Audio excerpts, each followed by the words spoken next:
Por gentileza, abra sua Bíblia mais uma vez, no Evangelho de Mateus, capítulo 8. Nossos versículos serão do 1 ao 4. Não é novidade alguma, mas todos sabem que na sequência temos analisar, examinar todo o conteúdo que o evangelista Mateus nos deixou dos seguidores de Jesus. Temos investigado a fundo o Sermão da Montanha. O Espírito do Senhor tem clareado ao nosso coração e nos falar de maneira bem específica. Ele mesmo tem nos abençoado, Ele mesmo tem nos edificado através dessa mensagem.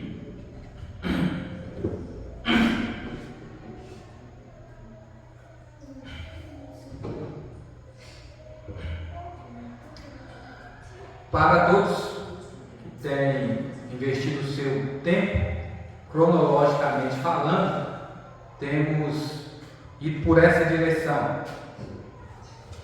E sem medo de errar, pela fé que temos no Senhor Jesus Cristo, pense que isso não é em vão. Deus, Ele tem trabalhado no seu caráter, Ele tem mudado a sua espiritualidade, Ele tem feito você amadurecer de maneira, segundo a ótica do próprio anunciador desse sermão, que é Jesus, para fazer você viver um cristianismo verdadeiro e frutífero. Pois bem, dito isso, você vai perceber no versículo 28 e 29, dentro da nossa progressão, Jesus ele acaba de concluir o sermão da montanha. Chegamos até a conclusão do sermão da montanha. Pois bem, é fácil de observar que o Senhor, depois de ter concluído a sua mensagem, isso não foi exaustivo para o povo, isso não foi fatigante, o povo não se sentiu pressionado nesse momento, o povo não se sentiu tenso, o povo não se sentiu cansado. Observe as Escrituras e de maneira bem grosseira, só passando os nossos olhos, vemos que eles se maravilharam com os ensinos de Jesus. Eles se alegraram, eles se surpreenderam. Eles ficaram, podemos ilustrar, eles ficaram apanhados pelos ensinos de Jesus. E esse deveria ser o nosso sentimento em cada momento que nós ouvíssemos o Senhor falar conosco. Essa deveria ser a nossa sensação. Isso deveria ser um indício da nossa espiritualidade. Logo após ouvirmos as Escrituras, elas sendo expostas, tais como elas são, o nosso coração ele deveria se sentir assim, sentir-se grato pela oportunidade, pelo privilégio de ouvirmos Jesus falar conosco. E por que eles se maravilhavam assim? Porque a maneira de Jesus ensinar era totalmente diferente dos religiosos da época. A maneira de Jesus ele transmitia a palavra de Deus era o oposto daquilo que os sábios do judaísmo da época assim falavam. Jesus ele ensinava como aquele que tinha autoridade. E de repente você se pergunta assim, mas que autoridade é essa? Autoridade dada pelo próprio Pai. Ele deixa isso bem claro no decorrer das páginas das Escrituras. Tal autoridade eu recebi do meu Pai, para ensinar, para curar os enfermos, sobre a natureza e para esclarecer sobre as coisas do reino. Jesus tinha essa autoridade. Jesus ele tinha autoridade até de voltar dos mortos. Porque ele diz o seguinte: tal autoridade de morrer e ressuscitar, eu recebi também do meu Pai. Porque Jesus é o autor da vida. Jesus é que deu origem a tudo. E essa autoridade, eles estavam vendo sobre Jesus materializado como pessoa. Irmãos, é isso que capta a nossa atenção. Não vou dizer nem rouba, mas captura a nossa atenção. É saber que Jesus está falando conosco, é saber porque vendo que Jesus nos dá atenção. E ele não vai partir dessa atenção se não for do pressuposto dos ensinos da palavra. Pois bem, nisto nós ouvimos todo o sermão da montanha até aqui, ou o sermão da planície, ou o sermão das bem-aventuranças, que é o sermão da felicidade. Todos ficaram, como eu aqui falei, alegres, felizes, maravilhados.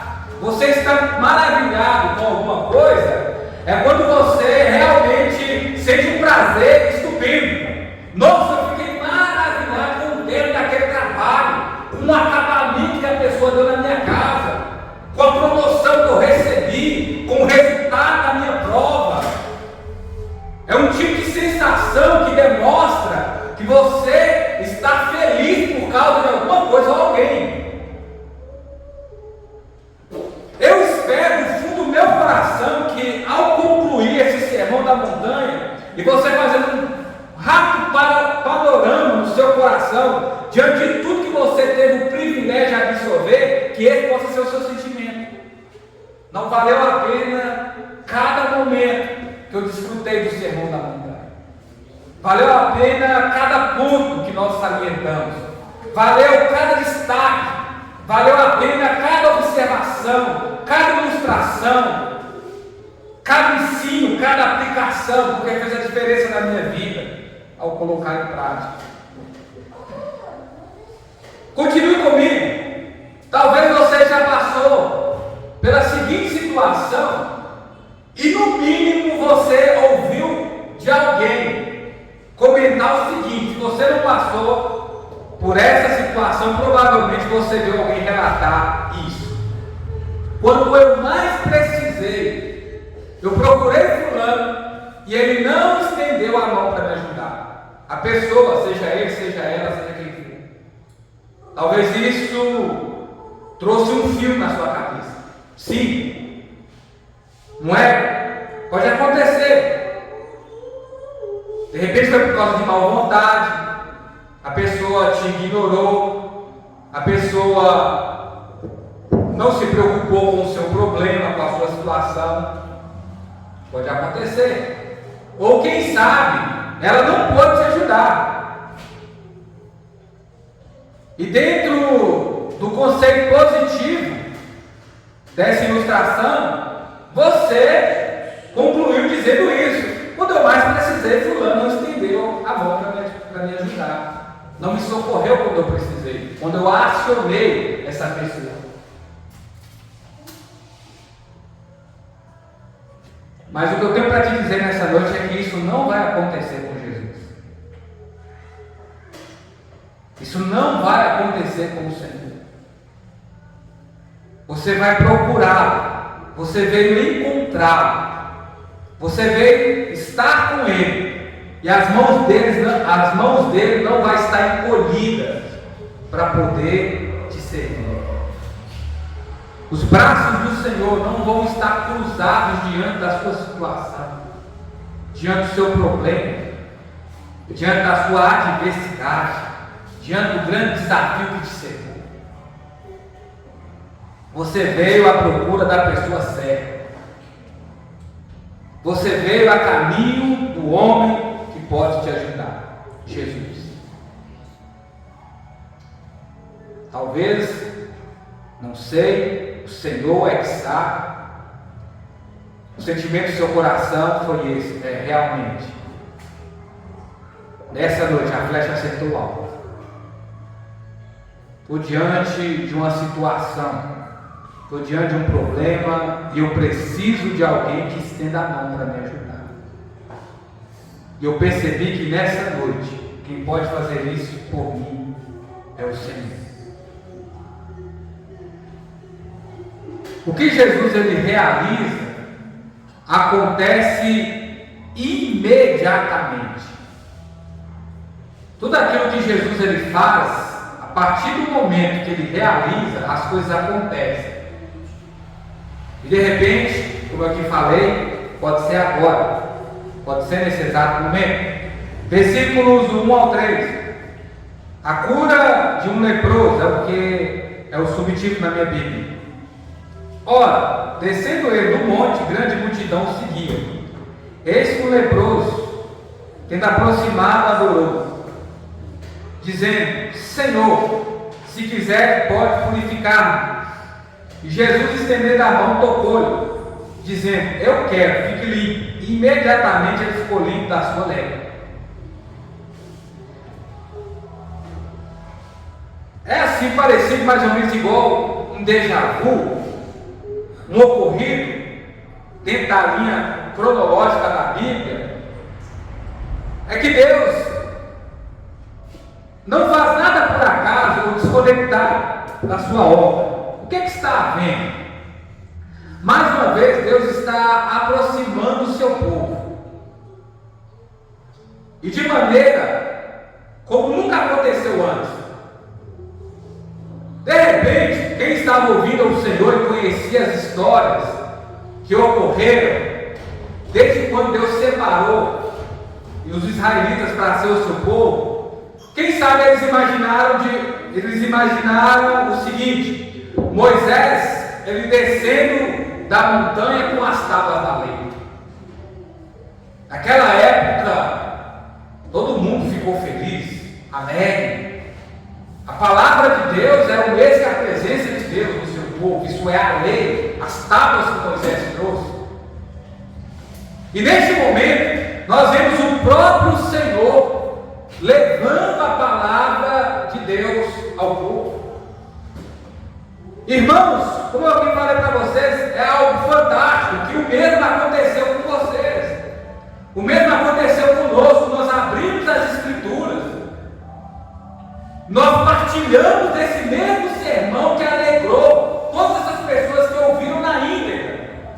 Ah, mas esse momento passou, foi algo histórico, mas Jesus é o mesmo. Jesus, ele não é limitado ao tempo. Jesus não é preso aos fatos ocorridos da história. É esse Jesus que estamos conectados nessa noite. Porque, de alguma maneira, esse leproso, ele ficou sabendo quem Jesus era e o que ele era capaz de fazer.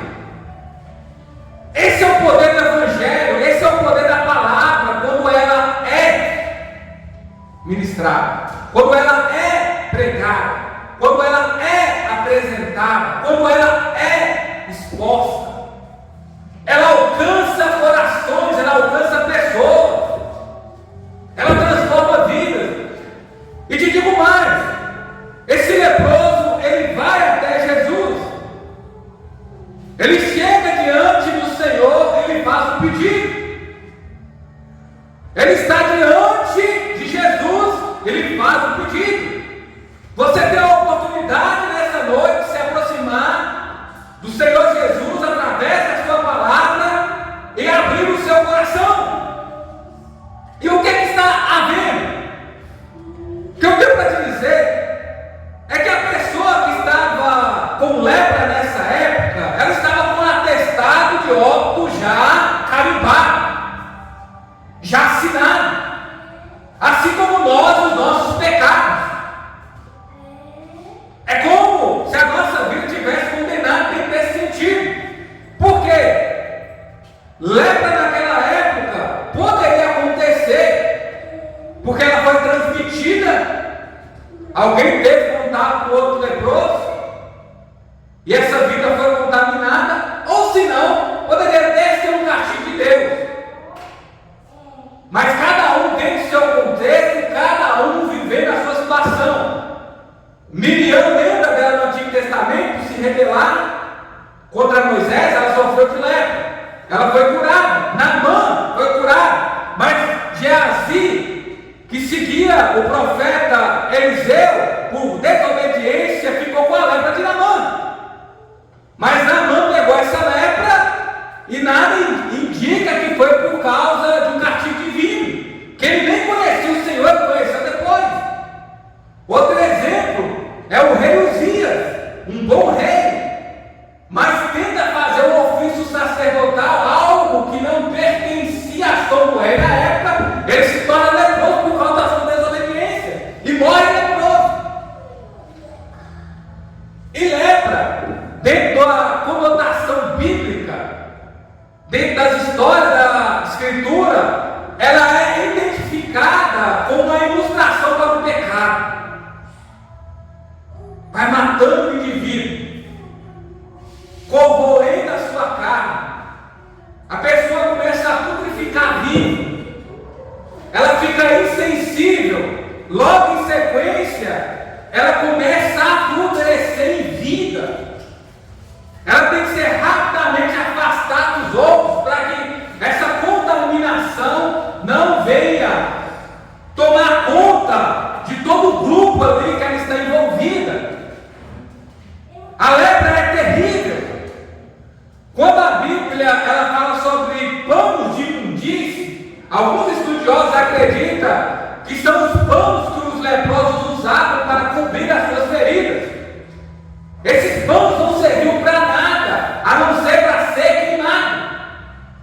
Uma pessoa leprosa que chega a um estágio muito comprometedor é mais ou menos isso. Aquilo que ela veste não dá para fazer mais nada com aquilo, tem que ser colocado no fogo. A lei fala que se um leproso fosse pego em meio aos sãos, essa pessoa deveria ser apedrejada imediatamente, porque ela tinha que se isolar. Ela tinha que sair fora do grupo. Um leproso que passasse em meio a uma cidade de pessoas comuns ou um grupo de leprosos, ele deveria passar gritando rapidamente para que as pessoas pudessem se espalhar e ninguém entender que ele passou por ali sem falar nada, porque senão, volta a dizer, que seria condenado antes do tempo, seria morto a apedrejamento, por apedrejamento. Ele deveria passar gritando e sair rapidamente. Por que eu estou falando isso com você? Porque esse homem, ele coloca a sua vida em xeque ao se prostrar diante de Jesus. Porque a pergunta é se Jesus não quisesse curá-lo. Mas o texto nos diz, dentro da ótica do Evangelho de Marcos, no capítulo, versículo 41, que quando esse homem ele chega, ele se prostra diante de Jesus, entendeu? Provavelmente ou ele se ajoelhou, ele se lançou. O texto nos informa que Jesus foi comovido de uma profunda compaixão. O termo usado para Jesus, que é compaixão e empatia, é sentir a dor do outro como se fosse dele. Ele sentiu isso ao se deparar com a morte de Lázaro, um dos seus amigos. Jesus sentiu isso quando as multidões viam. Até ele analisou a cada um seguindo a sua própria vida, ao dizer: eles estão como ovelha que não tem pastor. Eles não sabem quem sou eu. Jesus ele se comove. Nos tempos antigos era aquele frio nas entranhas, era aquela sensação. Quando Jesus ele vê esse rapaz vindo até ele, essa é a descrição que ele faz. Ele se comove por dentro. Irmãos, é assim que Jesus nos vê. Se nós não temos rancenismo, que até segundo eu sei, que chama lepra, atualizada com esse nome nos dias de hoje, o seu tratamento precoce pode radicalizar a doença, mas alguns dizem que ela continua lá, como gripe. Mas até então, não encontraram cura, como a cura do câncer. De repente você tem procurado a cura dos seus pecados em outra pessoa que não é Jesus.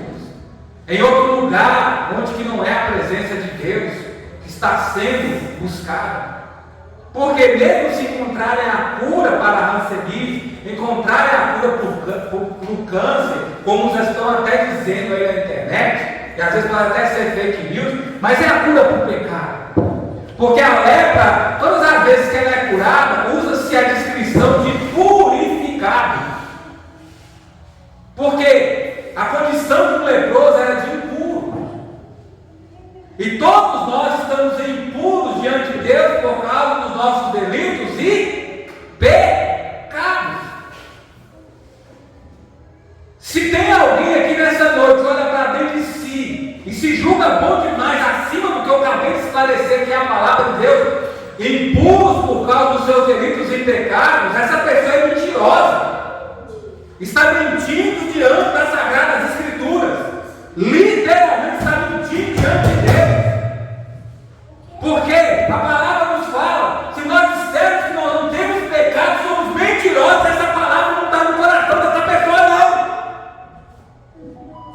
Não adianta. Não sou eu que digo, foi João nas suas epístolas. Qualquer coisa, vai lá trocar ideia com ele. Não se aborreça, não. Bondade não limpa os seus pecados.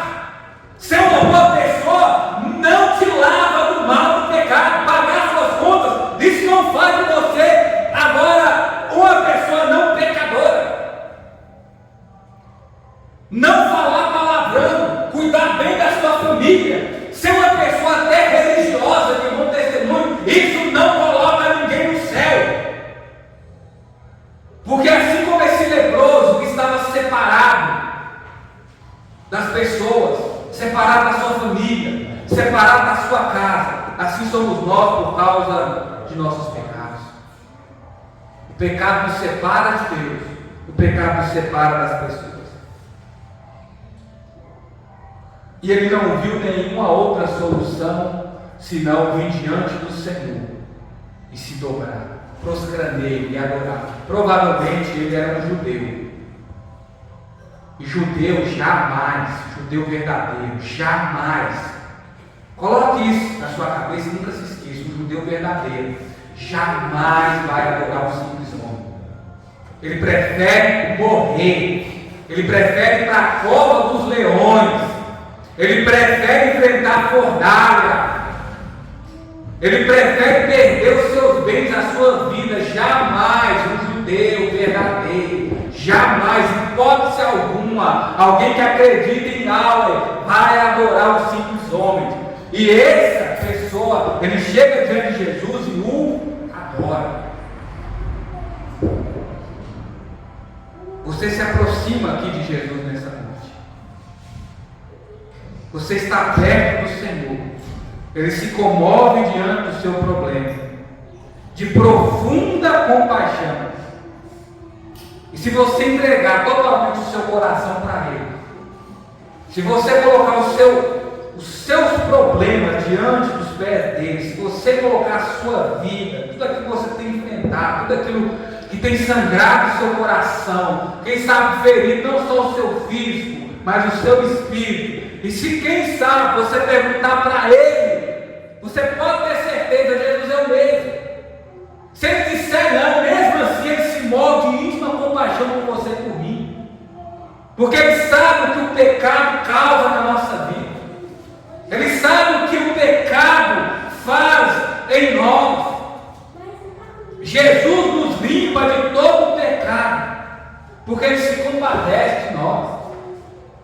O sangue de Jesus nos purifica de toda iniquidade. O nome de Jesus nos liberta.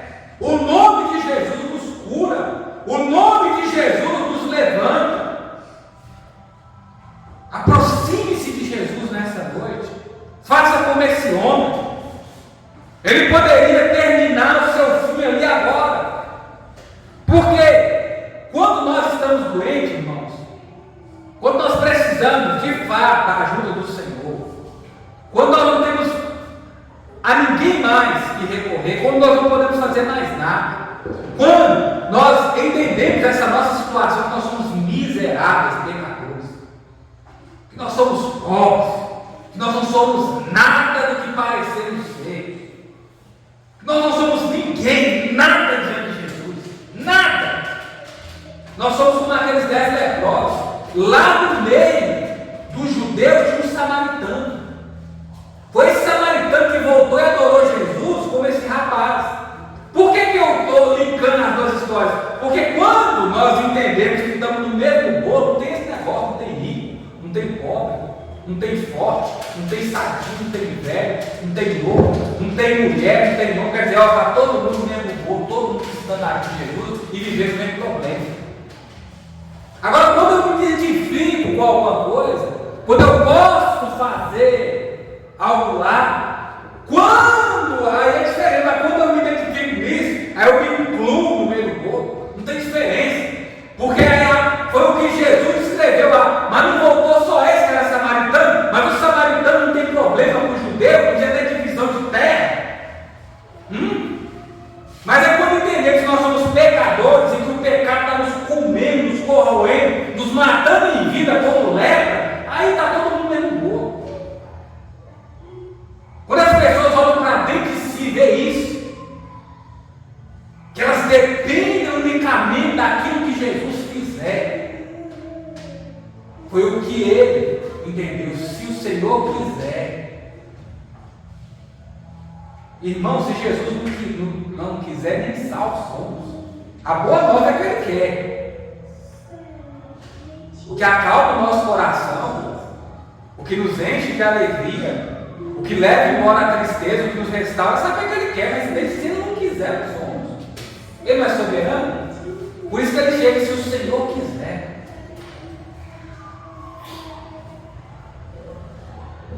E o texto diz que imediatamente Ele foi curado.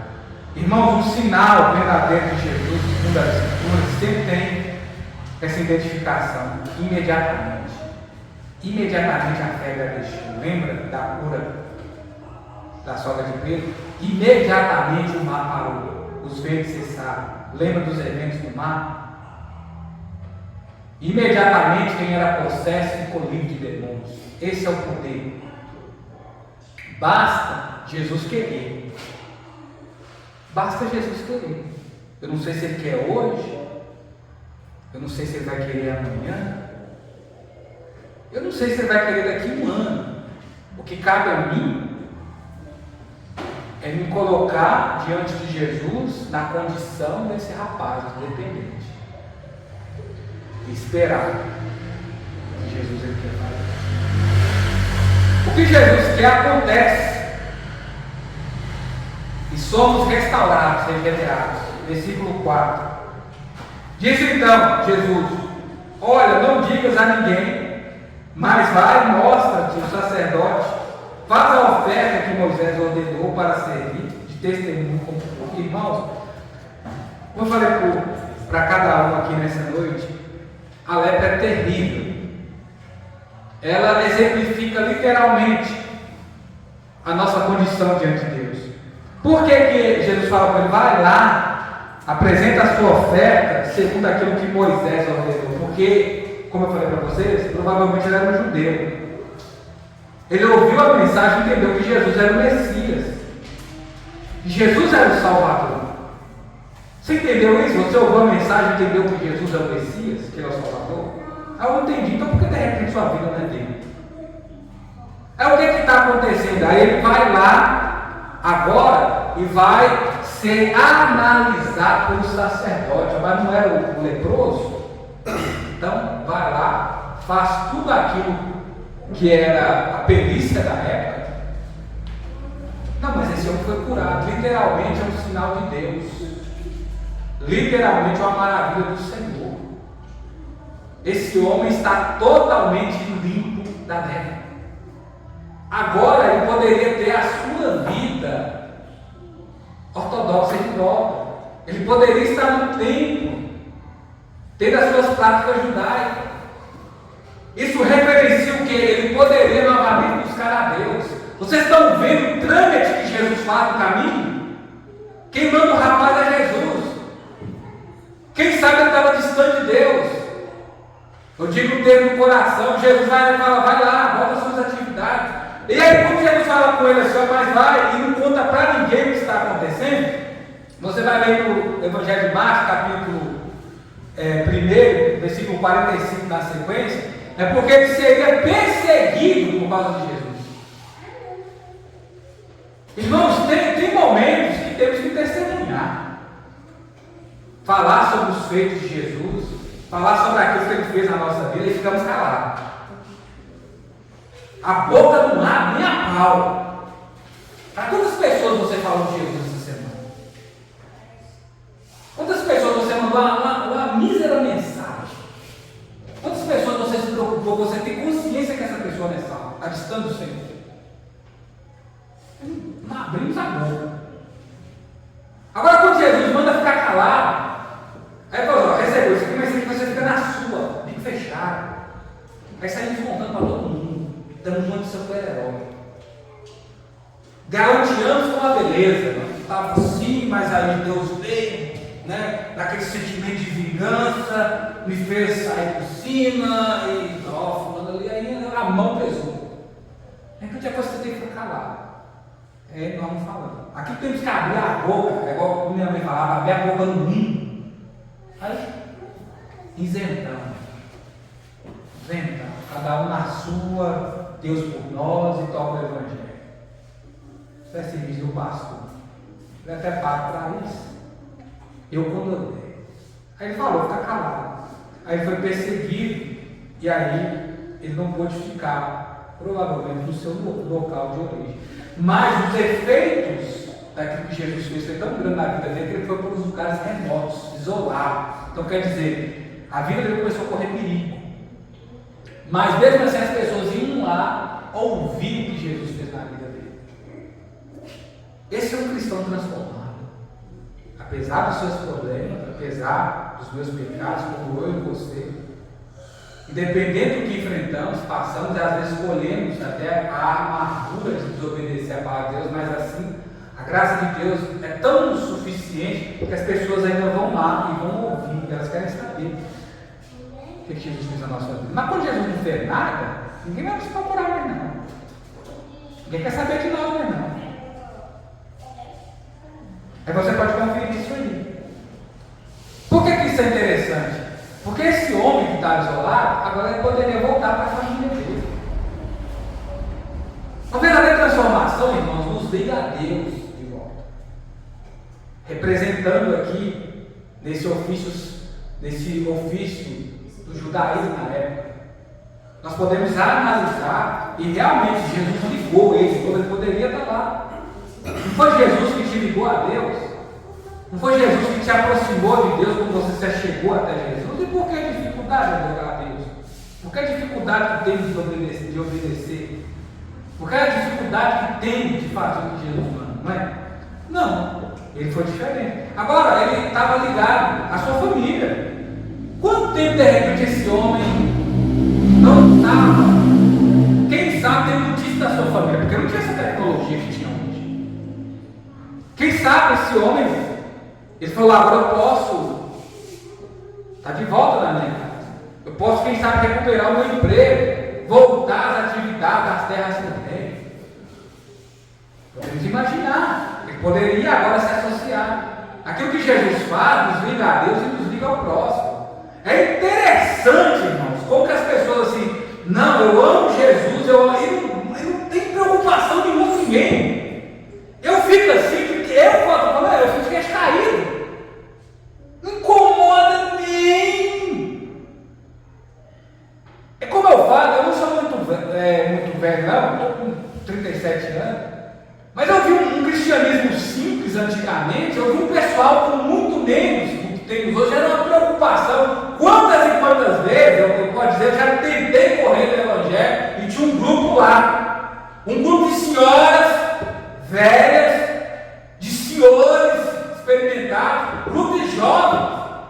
Era uma preocupação. Hoje, irmãos, cada um por si, Deus por nós. Eu não sei que tipo de cristianismo é esse, eu não sei que ligação é essa.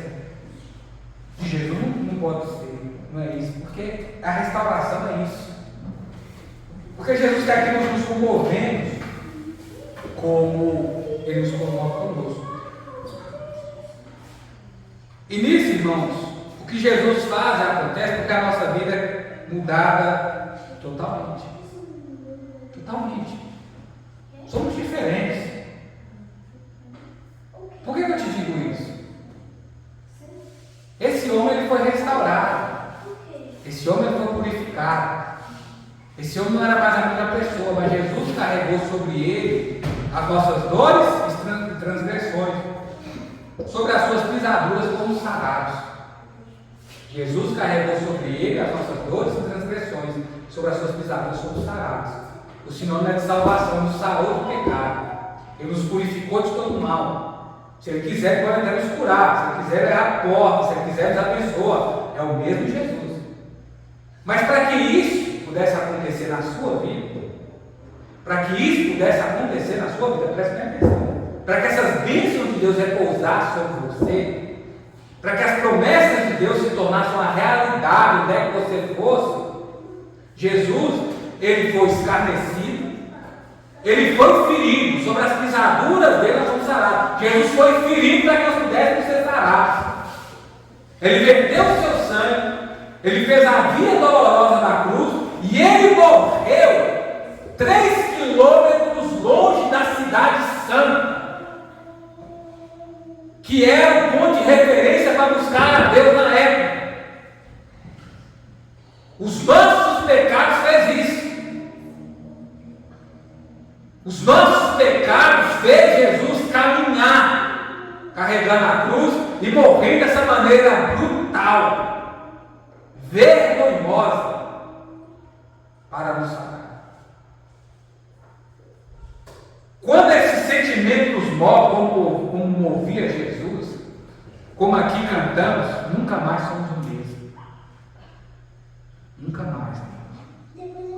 E para encerrar, como aqui falei para vocês, que essa pessoa se dobrou e adorou, o sentimento de adoração, para quem está com Jesus, ele está acima de hemisférios materiais. A pessoa que transformou o seu ser em Jesus, ela adora Jesus aqui, ela se dobra diante de Jesus na quarta-feira, quando não tem ninguém, às vezes vem só ela. Ela se dobra diante de Jesus na sexta-feira com mais 2 pessoas. Ela se dobra diante de Jesus na sua casa, no seu trabalho, na rua. Ela se dobra diante de Jesus também numa igreja cheia, abarrofada de gente, não cabendo mais de pessoas. Porque o sentimento dela é de adorador. A vida dessa pessoa foi mudada. Ela se dobra diante de Jesus cedo, de noite, porque a adoração, ela vai além de momentos. É o que Paulo fala, é viver para a glória de Deus, é viver para adorar, é viver para agradecer Jesus, é viver para seguir, é viver para anunciá-lo, é viver para obedecê-lo, é viver para realizar aquilo que ele manda. Porque foi o que aconteceu com o rapaz, nos lugares remotos. De repente tem a igreja remota, ele estava. Como falei, já encerrando, não vou tomar o seu tempo, eu me lembro que havia momentos na igreja que eu vivi, a gente era tomado um sentimento de estar com Jesus tão grande, e tudo bem, a gente tem algumas deficiências, com o tempo Deus muda, para acabar mesmo. Eu me lembro que as pessoas iam cantando, às vezes não tinha data show na época, era aquele reto projetor, às vezes não tinha, não, naquele período era bem caro e tal. Mas o sentimento de adoração era tão grande assim, às vezes no momento tem a ver com a música, assim que as pessoas iam atropelando a letra, aquela turma que não cantar, tentavam voltar no refrão. Quando alguém estava pregando, essas pessoas ficavam ali vibrando, igreja batista, dando glória a Deus, aquela coisa toda. Você percebeu a atmosfera? Hoje não. Os problemas não nos levam até Jesus, nos distancia dele. Esse homem estava à beira da morte, e ele falou: só me tem um caminho. E depois que eu for, não tem como voltar atrás. Porque se ele não quiser, é isso que acontece com alguém que crê em Jesus. Ó, eu vou e a certeza é dele. Esse sentimento tem que brotar no nosso coração inteiro de quem Jesus é. Pai querido, muito obrigado por essa mensagem. Agradeço por falar com o nosso coração até aqui. Nos leve em paz e ficamos frutuosos no nome de Jesus. Amém. Amém?